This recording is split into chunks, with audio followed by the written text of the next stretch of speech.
Hey everyone, it's Josh from JoshLM Finance. And look, if you live in Nigeria and you've ever used a bank app to send money, you need to pay close attention.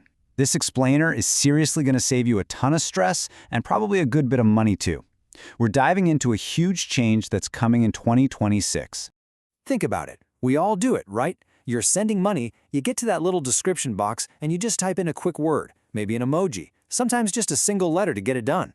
Well, that tiny, overlooked detail, it's about to become one of the most important parts of your transaction. Starting in 2026, it could literally be the difference between a simple transfer and a massive headache with the tax man. So what's actually happening? Well, back in June of 2025, the government signed the new Nigeria Tax Administration Act, or NTAA for short. It's a major piece of the 2026 fiscal reform laws, and trust me, it's designed to completely change the game for how financial transactions are monitored in the country. And here is the date you need to burn into your memory: January 1st, 2026. That is the day this new monitoring system officially kicks in. It might sound far away, but it's going to be here before you know it. You might be wondering, why are they doing all this? Well, the government's goals are pretty clear. They're aiming to crack down on tax evasion, find new ways to bring in revenue that don't rely on oil, and honestly, just make the whole financial system a lot more transparent. It's a big move into a digital-first world of tax collection. Now, this is where it gets really interesting. The system is built on something called financial linkage. What this means is your tax identification number, your TIN, is now being digitally connected to your BVN, your NIN, and every single bank account in your name. It basically gives the tax authorities, like FERS, a single, complete picture of your entire financial world.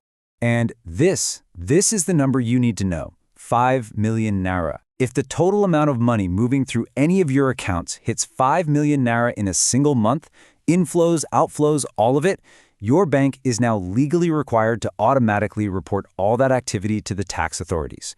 It's an automatic red flag. Okay, let me make something crystal clear, because this is the most important point of all. Bank transfers themselves are not being taxed. Sending money to your mom for upkeep is not a taxable event. What is taxed, as always, is income. The whole problem for this new automated system is figuring out the difference. And guess what? Your transaction description is now the main piece of evidence it has to work with. And that brings us right to the heart of the problem: this big narration misunderstanding. Let's break down how a perfectly innocent transfer can get completely misinterpreted by a computer system that's scanning millions of transactions for taxable income. Just try to see it from the system's point of view. You know you're sending a gift or paying back a friend or getting reimbursed for lunch.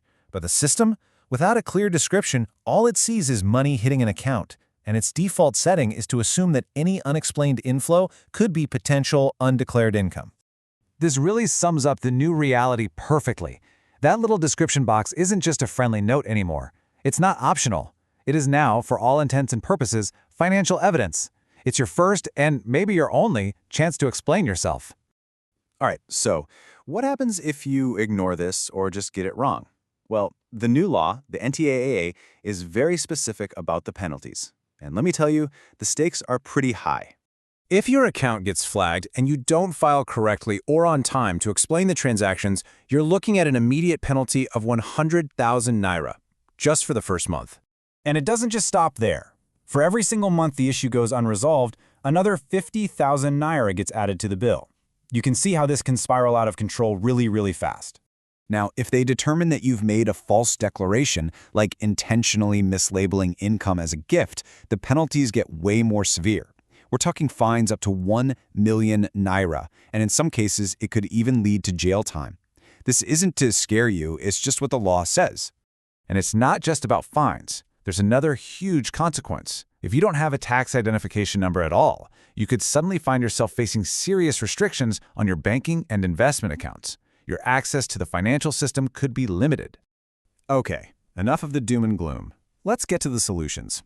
The good news is, fixing this is not complicated. You don't need a degree in accounting. Here's a simple, super practical guide to writing narrations that will keep you out of trouble. You just need to remember these 4 simple rules. 1. Be specific about why you're sending the money. 2. Be truthful. This is not the place to get creative. 3. Be clear, so a total stranger could understand it. And 4. Keep it short and sweet. Usually 50 to 100 characters is all you need. So it's time to say goodbye to vague words like payment, transfer, or the absolute worst one, for stuff. Get into the habit of stating exactly what the money is for. Instead of just payment, something like payment for catering, invoice 451, is a world of difference. And to make this even easier, I've put together some real-world examples for common situations here in Nigeria. Seriously, you can pretty much just copy and paste these into your banking app. Let's run through a couple. Sending money to a relative? Instead of for you, try gift from family. Education support. Jan 2026. It's specific and non-taxable. You're a freelancer? Don't just put the client's name. Write consulting fee, social media strategy, client XYZ.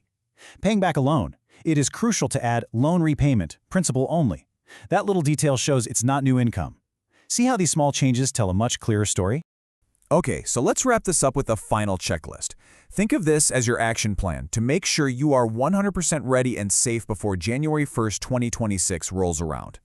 First things first, if you somehow don't have a TIN yet, please go get one now.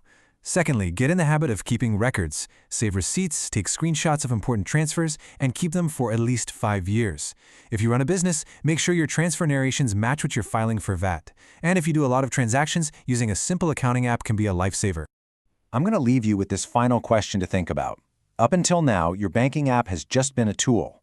But from 2026 onwards, is it a tool or is it a file of evidence? The new reforms are forcing us to see it as evidence. The key isn't to be scared, it's to be smart and intentional. If you found this useful, do me a favor and hit that subscribe button. We're always putting out clear, no-nonsense breakdowns like this here at JoshLM Finance. If you have any questions at all about this, drop them in the comments below. I'll do my best to answer. Thanks for watching.